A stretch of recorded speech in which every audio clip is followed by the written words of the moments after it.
এই বেঈমান আবুল সরকার নামে যেই বেঈমান, যেই মুশরিক আল্লাহকে বিদ্রুপ করেছে, এর ফাঁসি, এর ন্যায্য বিচার, এর রাষ্ট্রীয় বিচার বাংলার জমিনে হতেই হবে। এটা মান সৃষ্টির পর থেকে পৃথিবীর প্রথম মানুষ থেকে আজকে পর্যন্ত পৃথিবীতে বহু মানুষ বহু কুফরি করছে, শিরিক করছে, আল্লাহ তাআলার হুকুমের নাফরমানি করছে, কিন্তু আল্লাহকে লক্ষ্য করে, মহান আল্লাহকে কেন্দ্র করে, আল্লাহকে উল্লেখ করে, উদ্দেশ্য করে পৃথিবীর কোন কাফের, মুশরিক, কোন মুরতাদ, কোন বেঈমান, কোন মূর্তি পূজক, কোন আগুন পূজারী, কোন সূর্য পূজারী, পৃথিবীর কোন নিকৃষ্ট কোন কাফের আল্লাহকে এত বড় কথা বলে নাই।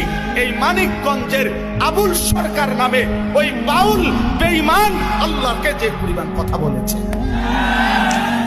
এই বেঈমান সরাসরি বেঈমান, এই বেঈমান প্রকাশ্য বেঈমান।